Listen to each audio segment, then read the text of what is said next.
んにちは。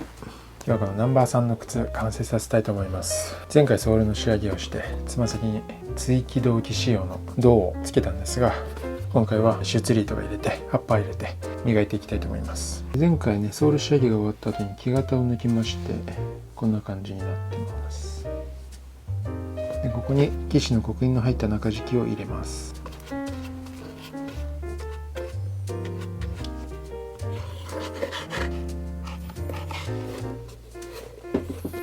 はい、こんな感じで樹脂の中敷きを貼りました。ライニングの内側にはナンバー003イノシシブログというふうに書いてあります。次はこの靴にシューツリーを入れていくんですが、今回のシューツリーは特別です。ちょっとこんなシューツリーはね普通は見かけないですね。まず色は抹茶色です。黄緑っぽいオリーブグリーンっぽい色です。でそれをしっかり磨いて、まずこの中間のパーツ、ここにはこの銅のリングをつけてあります。この靴つま先に銅チップつけてますので、このシューツリーにも銅を持ってきました。銅板を切って曲げて削って自作しました。金属の表情なんですけど、表面の色合いというか質感が均一じゃない感じがあるんですね。これはですね、墨の中に突っ込んで銅の酸化皮膜を作ってこんな雰囲気にしました。渋いです。それとこの前のパーツはこんな感じですね。で後ろのパーツ、ここにも銅で自作した金具を墨に突っ込んで変色させてこんな感じになっています。こっちの方がね若干赤っぽいですね。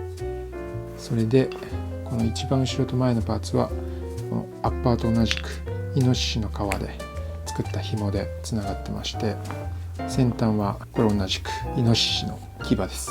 牙の付け根には銅を切り出したパーツをくっつけて、ここで紐が抜けないようになってます。ということでこれを靴の中に入れます。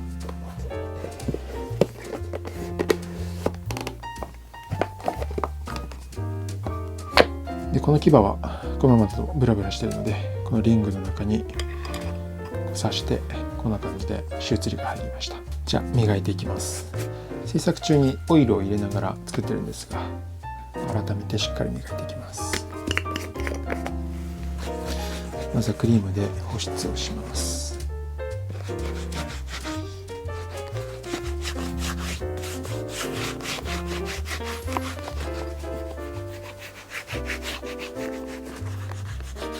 次はこのサフィールのダークブラウンのクリームをアッパーとベルトの間に塗っていきます。ほんの少しですね。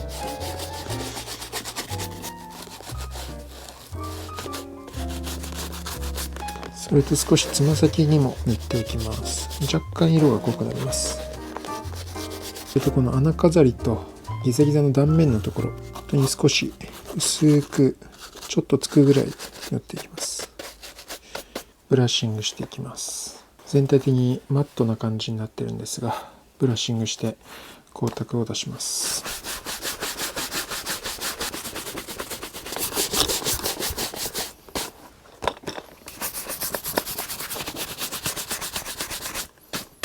つま先の表面磨きをしていきます。もともとイノシシの毛穴感、脂肪感はあるので、完全には消さずにじわっと輝くような感じでやっていきます。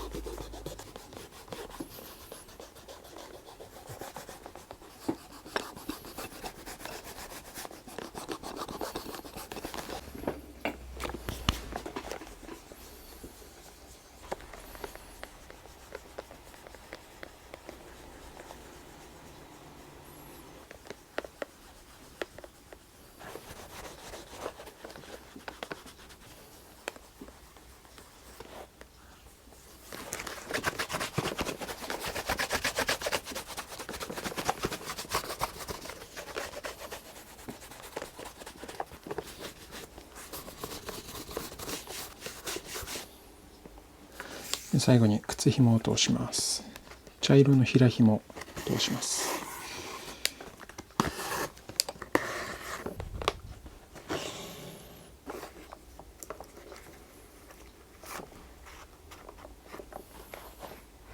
はい、ということでナンバー3完成しました。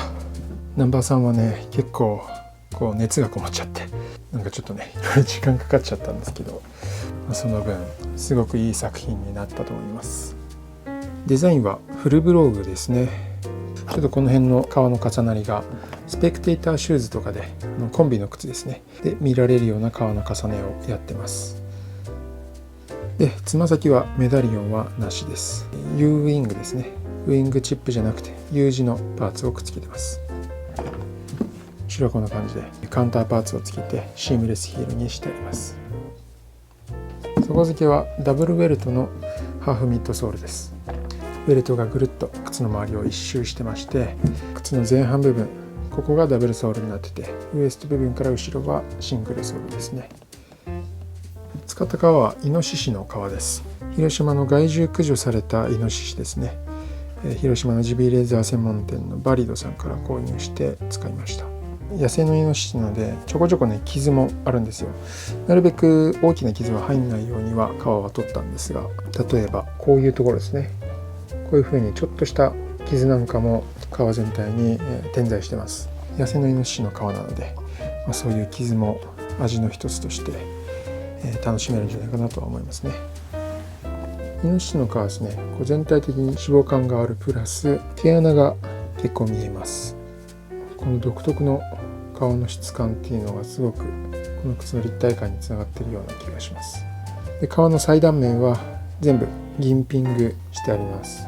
ギザギザにカットしてありますね。履き口は少しカジュアルな印象にパイピングをしてありますね。ソールを見るとこんな感じです。ラシニのピッチは SPI8 番です。3ミリちょいぐらいの縫い目の間隔で縫ってます。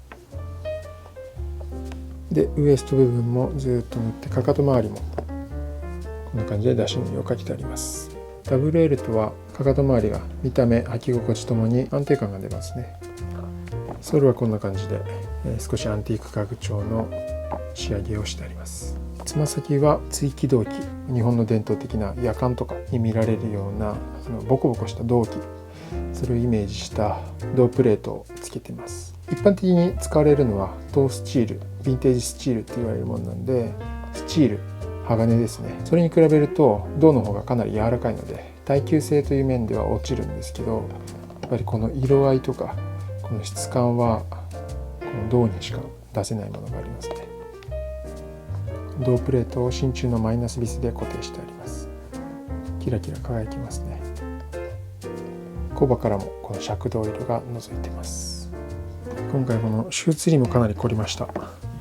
なんていうか、この僕のイメージとしてはこのイノシシの野生の感じ、森を駆け巡ってるような感じとか、どこか和の雰囲気を感じさせるようなこの抹茶色、緑色に塗って磨いて仕上げました。